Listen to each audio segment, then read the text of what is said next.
What would you do if the one person who could destroy everything you love showed up on the most important day of your life?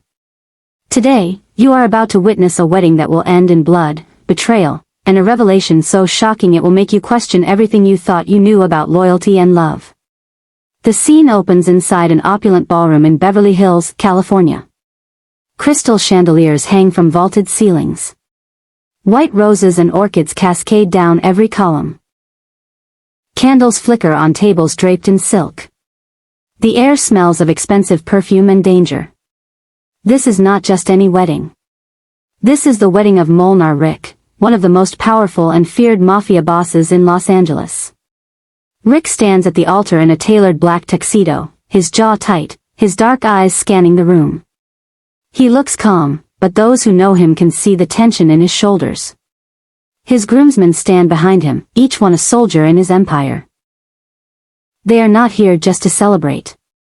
They are here to protect. Because in Rick's world, even joy comes with a price. The guests sit in pristine rows, their faces a mixture of awe and unease. They know who Rick is. They know what he has done. But today, they pretend this is just another beautiful wedding. The string quartet plays a soft melody. The priest waits patiently at the altar. Everything is perfect. Too perfect. Then the music stops. The massive double doors at the back of the ballroom slam open with a force that echoes like a gunshot. Every head turns. Gasps ripple through the crowd. And she walks in. Jane Clary. She moves down the aisle with the confidence of someone who owns the room, flanked by 4 armed men in dark suits. Her expression is cold, calculated, deadly. She is not here to offer congratulations. She is here to take back what she believes is hers. Rick's face goes pale. His fists clench at his sides. The groomsmen reach for concealed weapons. Guests shrink back in their seats. The priest takes a step backward, his eyes wide with terror. Jane stops halfway down the aisle, her eyes locked on Rick. You thought you could just leave me, Rick? You thought you could start over with her? Her voice cuts through the silence like a blade. Rick does not respond. He cannot.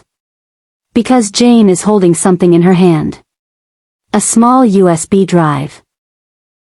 And everyone in that room knows that whatever is on that drive could end him. Before Rick can speak, before his men can move, the bride appears. Elma Santos. She is stunning in her white gown, her dark skin glowing against the lace and silk. Her braided hair is styled elegantly, her veil trailing behind her like a whisper. But it is not her beauty that stops everyone cold. It is the look on her face. She is not crying. She is not trembling. She is calm. Impossibly calm. Elma walks past Rick, past the priest, past the frozen guests, and stops directly in front of Jane. The 2 women lock eyes. The room holds its breath. Jane smirks, expecting fear. Expecting surrender. But then Elma does the unthinkable. She smiles. And in that smile, everything changes. Now, before we go back to where this all started, I want to welcome you to a place where we dive deep into stories about loyalty, betrayal, and the choices that define us. If that is your kind of storytelling, subscribe and join this community. Drop a comment and let me know, have you ever had to choose between love and duty? Let me know below. Now, let's rewind 6 months. 6 months earlier, Molnar Rick sat in the back of a blacked-out SUV, watching the streets of downtown Los Angeles blur past the tinted windows. The city was his. Every corner, every block, every shadow belonged to him. He controlled the flow of drugs through the port, the guns that moved through back alleys, the politicians who took his money and looked the other way. His name was not spoken aloud in certain circles. It was whispered. And whispers carried more weight than screams. But tonight, Rick was tired. He had just left a warehouse in Vernon where 2 of his dealers had been skimming profits. The problem was handled. Permanently. His hands were clean, but the weight of it sat heavy in his chest. It always did now. There was a time when violence felt like power. Now it just felt like survival. An endless cycle of blood and paranoia. He was 34 years old, and he felt ancient. His phone buzzed. Another meeting. Another problem. Another body to bury or another deal to close. Rick stared at the screen and then turned it off. Tonight, he needed air. The SUV pulled up to the Beverly Wilshire Hotel. A charity gala for a children's hospital. Rick had donated $500,000 under a shell corporation. He did not care about the cause. He cared about appearances. Men like him needed to be seen doing good, even if their fortunes were built on ruin. He stepped out of the vehicle in a midnight blue suit, his expression neutral, his guards trailing behind him at a discreet distance. Inside, the ballroom glittered with wealth. Surgeons, celebrities, tech moguls, all smiling and sipping champagne, pretending their money made them saints. Rick moved through the crowd like a ghost, shaking hands he did not care to remember, making small talk that meant nothing. He was about to leave when he saw her. She stood near the silent auction tables, studying a painting. She wore a simple emerald dress that hugged her frame without trying too hard. Her dark skin seemed to glow under the soft lighting. Her expression was thoughtful, genuine, like she actually cared about the art in front of her. She was not performing for anyone. Rick found himself walking toward her before he even realized it. "You like it?" She turned, startled, then smiled. It was warm. Real. Not the practiced smile he was used to. "I do. It reminds me of something my grandmother used to paint." Her voice was soft but confident. She extended her hand. "Elma Santos." Rick took it. Molnar Rick. She did not flinch at his name. She did not know who he was. And for the first time in years, Rick felt like he could breathe. They talked for an hour. She was a social worker, helping at-risk youth in South LA. She spoke about the kids with passion, about giving them chances, about hope. Rick listened, and something inside him that had been dormant for years started to wake up. She did not ask what he did for a living. She did not ask for anything at all. She just talked to him like he was human. When the night ended, Rick had her number. And for the first time in his life, he wanted something more than power. He wanted out. Before Elma, there was Jane. Rick met her when he was 19 years old, angry and alone after his mother overdosed in a motel room in Compton. He had nothing. No family. No future. Just rage and nowhere to put it. That was when Vincent Clary found him. Vincent ran the West Side operation for the largest crime syndicate in California. He saw something in Rick. Hunger. Loyalty. A willingness to do what others would not. Vincent took Rick in, taught him the game, turned him from a street kid into a soldier. And then into something more. Within 5 years, Rick was running his own crew. Within 10, he was untouchable. But Vincent had a daughter. Jane Clary was beautiful and deadly in equal measure. She had her father's eyes, cold and calculating, and a smile that could charm or cut depending on what she needed. She grew up in the life, watching her father build an empire, learning that power was the only thing that mattered. She did not flinch at violence. She embraced it. Rick and Jane were inevitable. Two people born into darkness, raised by it, shaped by it. They understood each other in ways no one else could. They ran operations together, planned hits together, bled together. For 7 years, they were unstoppable. Jane was not just his girlfriend. She was his partner. His equal. But Jane had a cruelty that Rick never possessed. She enjoyed the fear in people's eyes. She liked watching them beg. Rick did what was necessary. Jane did what was excessive. When a rival dealer tried to move into their territory, Rick wanted to negotiate. Jane wanted to send a message. She did. The man's family found pieces of him scattered across 3 different locations. Rick started pulling back. He tried to temper her. Tried to steer her toward strategy instead of savagery. But Jane saw his hesitation as weakness. Then Vincent died. A heart attack at 56. The empire fell to Rick, not Jane. She took it personally. She believed it should have been hers. That her father had betrayed her by choosing Rick. Their relationship became a war disguised as love. When Rick told her he wanted out, wanted to step back from the life, Jane laughed in his face. You think you can just leave? You think you get to walk away from me, from this, and start over like some kind of saint? Her voice was venom. They were standing in the penthouse they shared, the city lights sprawling below them like a kingdom. I am tired, Jane. Tired of the blood. Tired of looking over my shoulder. She stepped closer, her eyes burning. You do not get tired, Rick. You do not get to be tired. I made you. My father made you. You owe us everything. I do not owe you my life. Jane slapped him. Hard. Her nails left marks on his cheek. If you leave me, I will destroy you. I will burn everything you touch. You will never be free of me. Never. Rick left that night. He cut ties. Changed locations. Tried to disappear. But Jane kept her word. She watched. She waited. And when she saw him with Elma, she knew exactly how to hurt him. She would take everything. Elma Santos sat in a cramped FBI field office in Westwood, staring at the file in front of her. Surveillance photos. Wire transcripts. Financial records. All of it pointed to Molnar Rick. Drug trafficking. Racketeering. Conspiracy to commit murder. The case had been building for 3 years, and she was the key to closing it.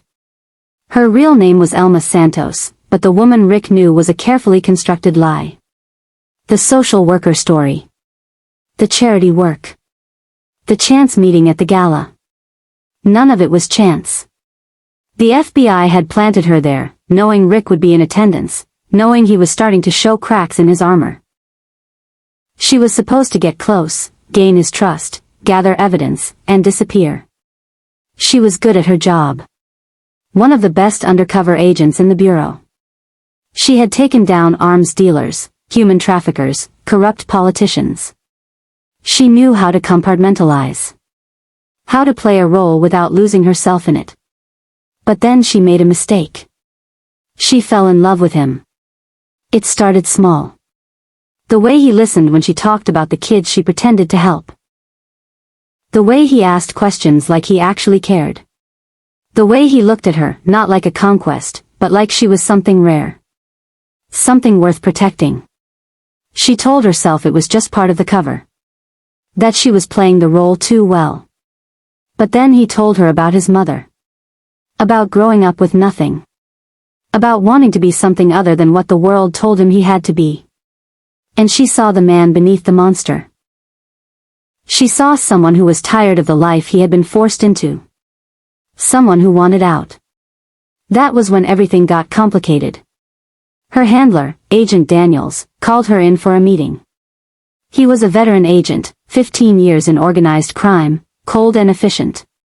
He sat across from her in the sterile office, arms crossed. We are moving in 2 weeks. We have enough to take him down. You need to get the last piece. The connection to the federal judge hit. We know he is involved. We just need you to get him to talk about it. Elma felt her stomach tighten. What if he was not involved? Daniels looked at her like she had just said something insane. He is a mafia boss, Santos. He is involved in everything. Do not tell me you are going soft on this guy. She did not answer. She could not. Daniels leaned forward, his voice dropping. You have one job. Get the evidence. Bring him in. If you cannot do that, I will pull you out and send someone who can. And Rick goes down either way. The only question is whether you are the one who saves him or the one who buries him. Elma left the office with her heart racing. She had 2 weeks. 2 weeks to find the truth. 2 weeks to decide if the man she loved was guilty or if someone else was pulling the strings. 2 weeks to choose between duty and her heart. Elma spent 3 days going through every file the FBI had on Molnar Rick. Not the sanitized reports Daniels showed her. The raw intelligence. Wiretaps. Financial transactions. Witness statements. She was looking for something specific. The federal judge. Thomas Brennan. He was killed 4 years ago, shot twice in the head outside his home in Pasadena. The case went cold. But 6 months ago, an informant came forward claiming Rick gave the order. That informant was the linchpin of the entire case. Elma tracked down the original interview. The informant was a low-level enforcer named Marco Reyes. He claimed he overheard Rick and Jane discussing the hit at a restaurant in Santa Monica. He gave specific details. The date. The time. The method. It all lined up. But something felt wrong. Elma pulled the phone records from that night. Rick was not in Santa Monica. He was in San Francisco, meeting with a supplier. She had the receipts. The hotel records. The flight manifest. There was no way he was at that restaurant. But Jane was. Elma's pulse quickened. She dug deeper. Financial records showed a payment of $50,000 from one of Jane's shell companies to Marco Reyes 2 weeks after his FBI interview. It was buried under 3 layers of transactions, but it was there. Jane had paid him to lie. Elma sat back in her chair, the pieces falling into place. The judge had been investigating the Clary family operation before Vincent died. He was getting close to indictments. Jane needed him gone. But she did not just want him dead. She wanted leverage over Rick. So she ordered the hit, made sure there was evidence pointing to Rick, and kept it as insurance. If Rick ever tried to leave her, she could threaten to release the proof. He would go to prison for life, and she would remain untouchable. It was brilliant. And it was evil. Elma called Daniels from a burner phone. "I need to talk to you. In person. Now." They met in a parking garage in Culver City. Daniels looked annoyed. "This better be good, Santos." Elma handed him a folder. Everything she had found. The phone records. The financial transactions. The timeline. Rick did not order the hit on Judge Brennan. Jane Clary did. She framed him to keep him under her control. Daniels flipped through the pages, his expression hardening. "This changes everything." Elma nodded. "We have been building a case against the wrong person. Jane is the real target. She has been running operations behind the scenes for years. Rick is just the face. If we want to take down the entire network, we need to go after her." Daniels closed the folder. "Can you get proof? Something that will hold up in court?" Elma thought about the wedding. About Jane's obsession with Rick. About the lengths she would go to destroy him. "I can. But I need time. And I need Rick to trust me." Daniels looked at her for a long moment. "Do not screw this up, Santos. If you are wrong about him, we all go down." Elma was not wrong. She knew it in her bones. Rick was not a saint. But he was not a killer. And she was going to prove it. Even if it meant putting herself directly in Jane's crosshairs. Elma is walking into the most dangerous moment of her life, and she is doing it alone. Love versus duty. Truth versus lies. If you have ever felt torn between 2 impossible choices, you know exactly what she is feeling right now. Hit subscribe if you are invested in this story, and drop a comment, Team Elma or Team Rick? Let me know where you stand. Because the wedding day has arrived. The morning of the wedding, Rick stood in front of the mirror in his suite at the Four Seasons, adjusting his bow tie for the third time. His hands were steady, but his chest felt tight. He had faced rival gangs, federal raids, assassination attempts. But this felt different. This felt like standing on the edge of something he could not control. His best man, Marcus, leaned against the doorway, watching him. "You good, boss?" Rick nodded, but he did not look away from his reflection. "I am getting married." Marcus smiled. "Yeah, you are. About time you did something that did not involve a gun." Rick turned to face him. "You think I can do this? Live a normal life?" Marcus walked over, clapped a hand on his shoulder. "I think Elma makes you want to try. That is more than most people get." Rick thought about that. Elma had changed him. Made him believe he could be more than what Vincent Clary had created. More than what Jane expected. For the first time in his life, he had hope. Across town, Elma stood in her bridal suite, staring at herself in the mirror.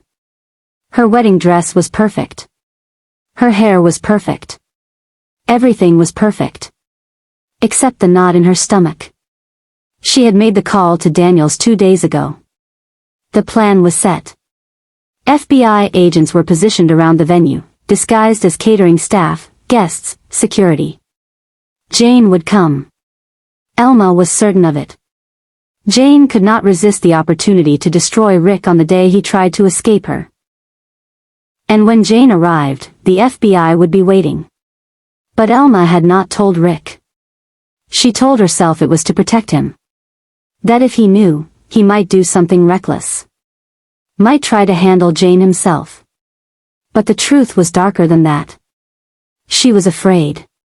Afraid that if she told him she was FBI, he would never forgive her. That he would see her as just another person who betrayed him. Her maid of honor, a fellow agent named Rachel, knocked softly on the door. "It is time." Elma took a breath and picked up her bouquet. The ceremony began at 4 in the afternoon. The ballroom was packed.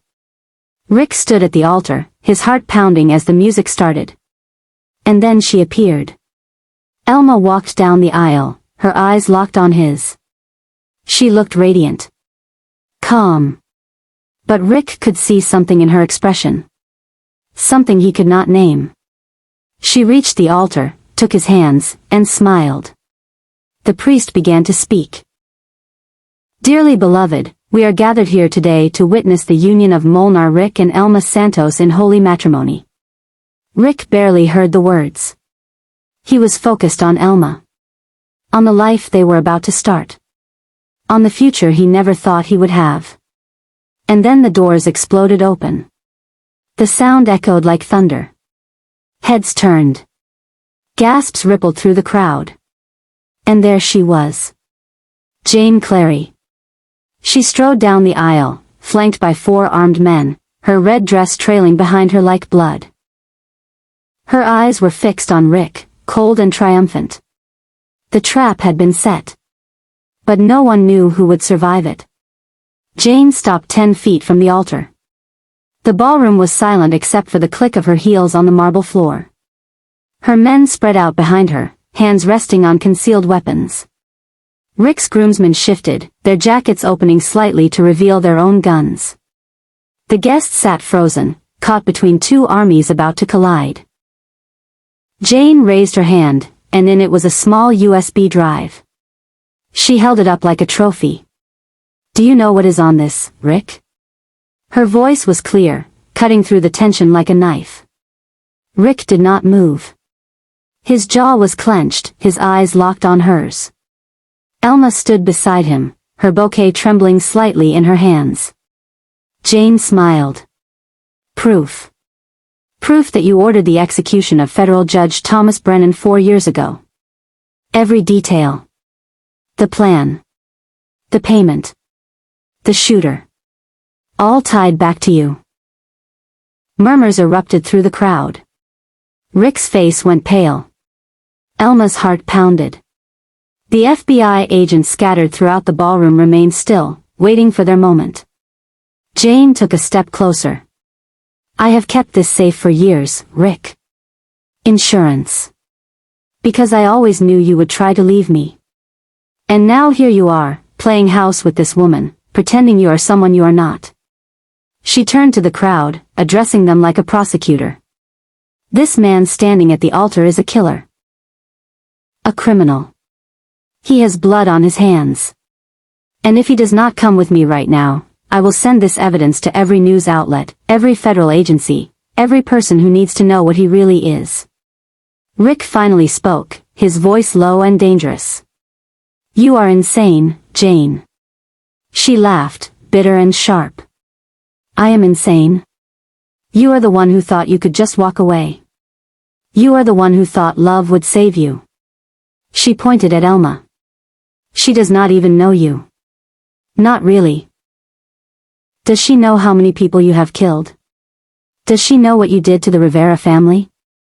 To the cop who got too close? Rick's fists clenched. Stop. Jane stepped closer, her voice dropping to a whisper meant only for him. Come with me now, and I will destroy this drive. We can go back to the way things were. You and me. Partners. Or stay here, and I will make sure you spend the rest of your life in a federal prison. Rick looked at Elma. Her eyes were wide, her face unreadable. He wanted to explain. Wanted to tell her that Jane was lying, manipulating, twisting the truth. But the words would not come. Marcus, Rick's best man, reached inside his jacket. Instantly, Jane's men drew their weapons. The sound of safeties clicking off echoed through the ballroom. Guests screamed, ducking under tables, scrambling for cover. Rick's men pulled their guns in response, forming a defensive line around the altar. The ballroom had become a battlefield. Jane stood in the center of it all, calm and smiling, the USB drive still held high. Your choice, Rick. Her or your freedom. Love or survival. You have 10 seconds to decide. Elma took a step forward. Rick reached for her arm, but she moved past him, her white gown trailing across the floor. The room held its breath. Jane's smile faltered, just slightly, as Elma walked toward her. The bride stopped 3 feet from the woman who had just threatened to destroy everything. Elma reached out and gently took the microphone from the priest's trembling hands. She turned to face the crowd, then looked directly at Jane. Her voice was calm. Steady. Unshakable. That USB drive is fake. Jane's expression hardened. Elma continued. I know it is fake because I have the real one. She reached into the bodice of her dress and pulled out a small drive, holding it up for everyone to see. The room erupted in confused whispers. Rick stared at her, his face a mixture of shock and betrayal. Elma kept her eyes on Jane. My name is Elma Santos. I am a federal agent with the FBI. For the past 6 months, I have been investigating organized crime operations in Los Angeles. But not the man standing behind me. I was investigating you, Jane. Jane's face went white. Her men shifted nervously, unsure whether to move. Rick felt the ground disappear beneath him. Elma's voice grew stronger. 4 years ago, federal judge Thomas Brennan was murdered outside his home. The FBI believed Molnar Rick ordered the hit.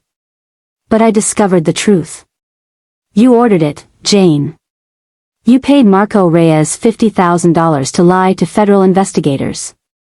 You framed Rick so you could control him. So he could never leave you. Jane's jaw clenched. Her hand tightened around the fake USB drive. Elma pulled a folded document from her bouquet.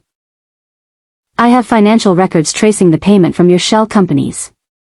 I have wiretaps of you discussing the hit with your father before he died.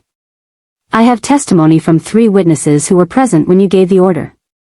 And I have communications between you and the shooter, a man named Luis Vega, who is currently in federal custody and cooperating fully. The room was silent. Jane's breathing grew rapid. Her eyes darted to the exits. Elma took another step forward. You thought you could destroy Rick today. But the only person getting destroyed is you. She turned to the crowd. FBI agents are positioned throughout this venue. They have been here since this morning. This entire wedding was designed to bring you out of hiding, Jane. And you walked right into it. As if on cue, the side doors burst open. A dozen agents in tactical gear flooded into the ballroom, weapons drawn, vests marked with bright yellow FBI letters. They moved with precision, surrounding Jane and her men. Agent Daniels stepped forward, badge held high.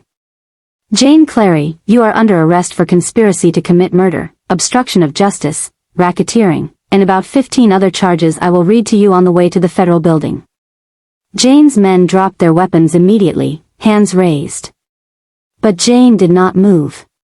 Her eyes stayed locked on Elma, filled with pure hatred. You lying bitch. Elma did not flinch. No. I told the truth. Something you have never done. Agents closed in. One of them grabbed Jane's arm. She jerked away, her voice rising to a scream. This is not over. You hear me, Rick? This is not over. But it was. Jane's face twisted with rage. Something inside her broke. She looked at her men, her voice shrill and desperate. Kill them. Kill them all. One of her men raised his weapon.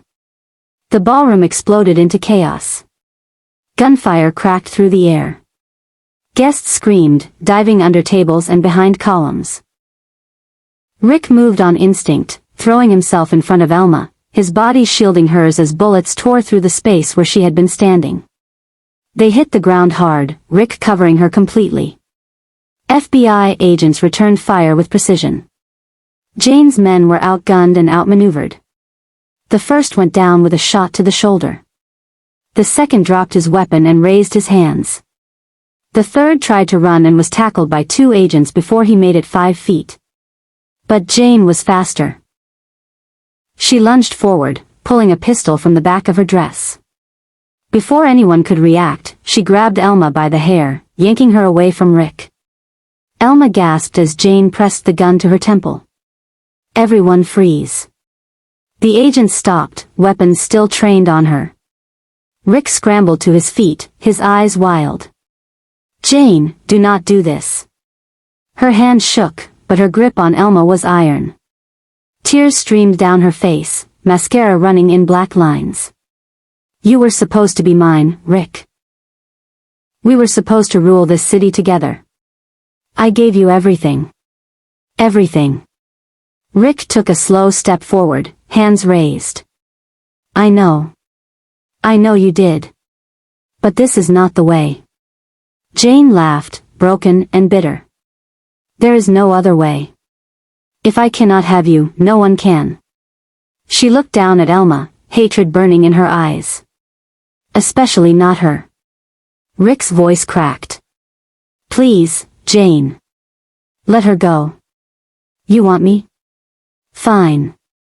I will go with you. Anywhere. Just let her go. For a moment, something flickered across Jane's face. A memory.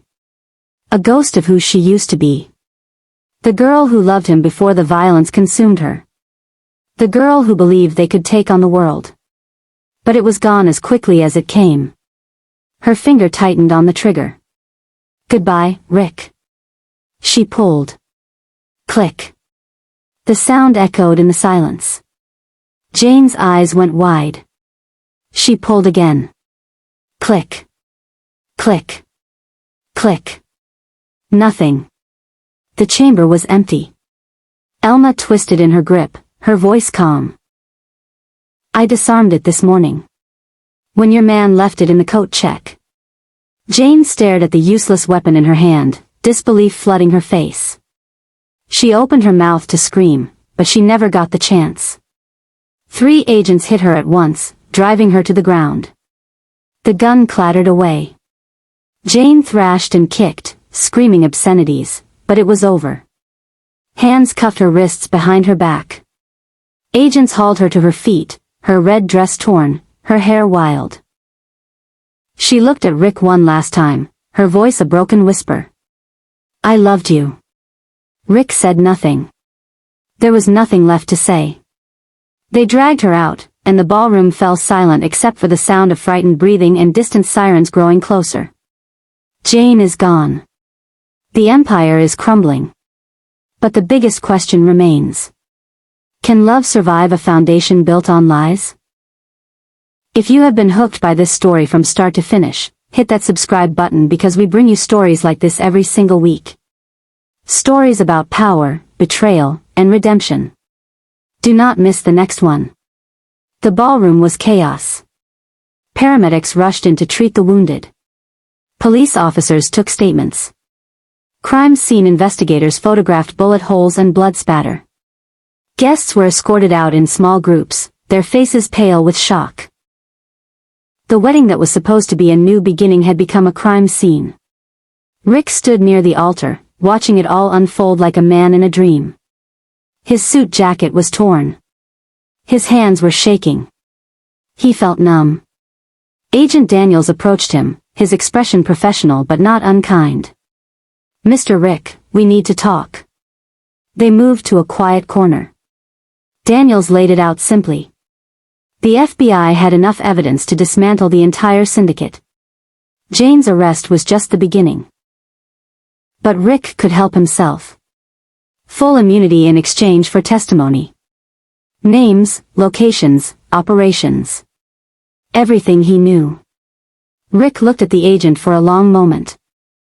And if I do this, I walk away clean? Daniels nodded. Clean slate. New life. Witness protection if you want it. Rick thought about Vincent. About the years he spent building an empire he never wanted. About the blood on his hands that would never wash off, no matter how many second chances he was given. I will do it. Daniels shook his hand. Smart choice. But Rick was not thinking about smart choices. He was thinking about Elma. She stood across the room, still in her wedding dress, talking quietly with another agent. Her face was composed, professional. Like she had not just orchestrated the takedown of one of the most dangerous women in Los Angeles. Like she had not just shattered everything he thought he knew about her. When the agents finally cleared out, Rick walked over to her. They stood facing each other in the empty ballroom, surrounded by overturned chairs and wilted flowers. His voice was quiet. You were FBI this whole time. It was not a question. Elma met his eyes. I was. Silence stretched between them. Rick felt like he was standing on the edge of a cliff. Did any of it mean anything? Or was I just a case to you? Elma's composure cracked. Tears filled her eyes. It was supposed to be a case. I was supposed to get close to you, gather evidence, and walk away. But I fell in love with you, Rick. I did not plan it. I did not want it. But it happened anyway. Rick wanted to believe her. Wanted to trust that the woman he fell for was real, not just a performance. But trust was a currency he had run out of years ago. How do I know you are telling the truth now? Elma stepped closer, her voice breaking. You do not. You just have to decide if what we had is worth the risk. Rick looked at her. Really looked at her. The woman who had seen every dark corner of his soul and stayed anyway. The woman who had just saved his life. He did not have an answer. Not yet. But he took her hand. They walked out of the ballroom together, past the police tape and the flashing cameras. A car was waiting for them outside. Rick opened the door for Elma, and she slid in. He sat beside her. The driver pulled away, and the city skyline stretched out behind them, glittering and indifferent. They were free. But freedom came with a cost. Trust was broken. Secrets had been laid bare. And neither of them knew if love was enough to rebuild what had been shattered. But for now, they were together. And that would have to be enough.